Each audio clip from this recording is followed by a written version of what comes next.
Hola a todos, soy Manuel Richard, profesor de Derecho Procesal en la Universidad Pública de Navarra. En este vídeo vamos a explicar el tema referido a la protección de testigos y peritos en el proceso penal.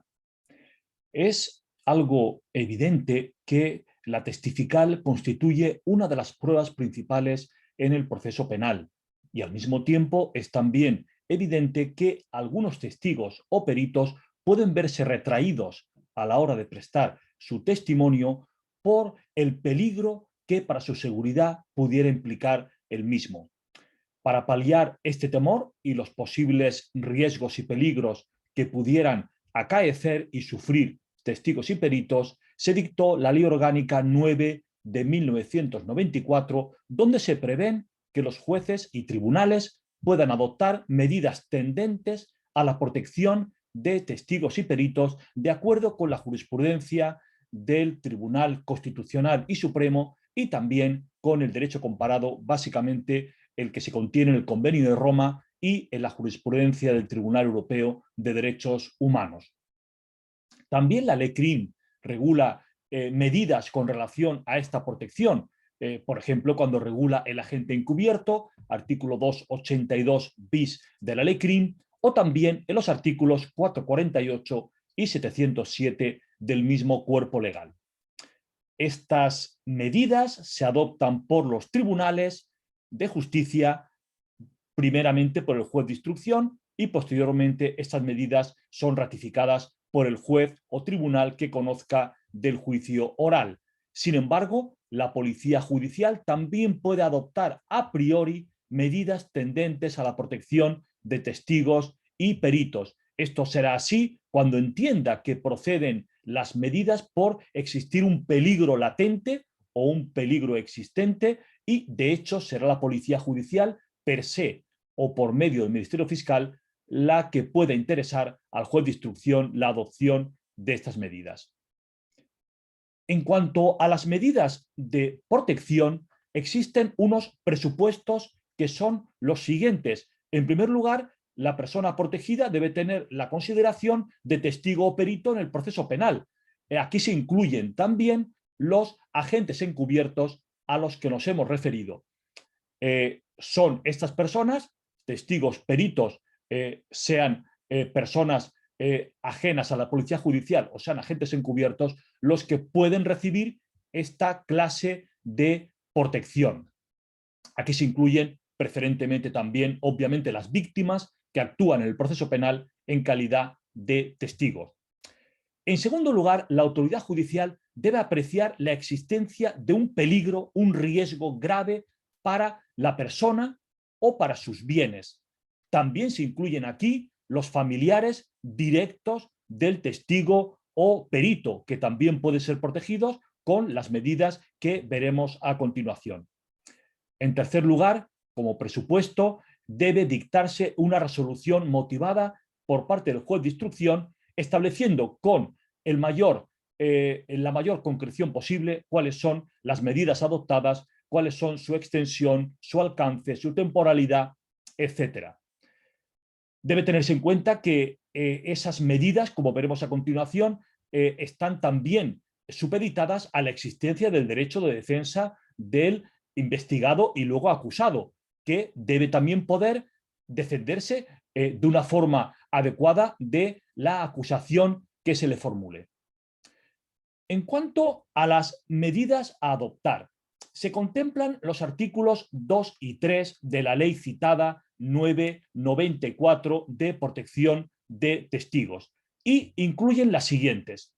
En primer lugar, con carácter genérico, se prevé la protección policial, con carácter amplio y genérico, como digo, protección policial en el domicilio, en las instalaciones policiales, judiciales o donde se llevaron a cabo diligencias, una protección en sentido amplio y en cuanto fuese necesario a ese fin. En segundo lugar, se protege, se puede acordar la protección de la identidad del testigo. Esta identidad puede protegerse de diversas formas en cuanto a evitar su referencia por nombre, apellidos, evitar que se refiera también las diligencias al domicilio, evitar que consten datos personales o fotografías o similares. Se trata, en definitiva, de garantizar pues, la situación de anonimidad del testigo para evitar esos peligros de los que hemos hecho referencia. Esa identidad salvaguardada puede llegar incluso a acordarse que sea una nueva identidad e incluso acordarse que se provea de medios económicos al testigo o al perito para poder iniciar una nueva vida con esa nueva identidad que le hubiese sido otorgada. En último lugar, hay medidas referentes al acto del juicio. En realidad, estas son las más frecuentes y pueden adoptarse incluso al inicio del juicio. No es necesario que se haya pronunciado previamente el juez de instrucción. Estas son las típicas medidas por las cuales se intenta evitar la confrontación directa entre el acusado y el testigo. A ese fin pueden utilizarse diversas formas, diversos medios que se prevén en los artículos 448 y específicamente para el juicio oral el artículo 707 de la Ley CRIM. A este efecto pueden utilizarse, por ejemplo, biombos. Puede utilizarse un biombo que impida la confrontación visual directa entre el testigo y el acusado. Puede también hacerse entrar al testigo por la puerta ordinaria de la sala judicial y hacerle salir por la puerta que está dirigida o que es utilizada por los magistrados, de tal modo que cuando el testigo salga dé la espalda al acusado y evite esa confrontación que puede también implicar pues, un riesgo, puede implicar una amenaza, puede implicar pues, una situación no adecuada para prestar el testimonio en libertad. De forma complementaria, los artículos 681 y 682 de la Ley CRIM prevén que el juez o el tribunal en el juicio oral puedan adoptar las medidas necesarias para preservar la identidad, para preservar la intimidad del testigo, y a ese fin puede acordar celebrar el juicio a puerta cerrada, puede acordar que no se tomen fotografías o imágenes de los testigos, como digo, medidas complementarias. En último lugar, antes de hablar de las buenas prácticas por parte de la policía a este respecto, hemos de tener en cuenta que frente al derecho del Estado a perseguir los delitos y el derecho de la víctima o del testigo en general a prestar su testimonio en libertad, existe también el derecho del acusado a la defensa y a un juicio justo. Con esto quiero hacer hincapié en la necesidad de no sobrepasar aquellas medidas, o mejor dicho, no sobrepasar el límite para adoptar medidas que puedan suponer un menoscabo del derecho de defensa del acusado, que también lo tiene, evidentemente, y el primero de ellos sería a poder defenderse frente a las alegaciones formuladas por una persona de la que se sabe cuál es su identidad y cuáles son sus motivos o razones. Ese conocimiento, como decimos, puede ser limitado por el auto judicial, pero siempre teniendo en cuenta que debe acordarse esta clase de medidas por razones de necesariedad.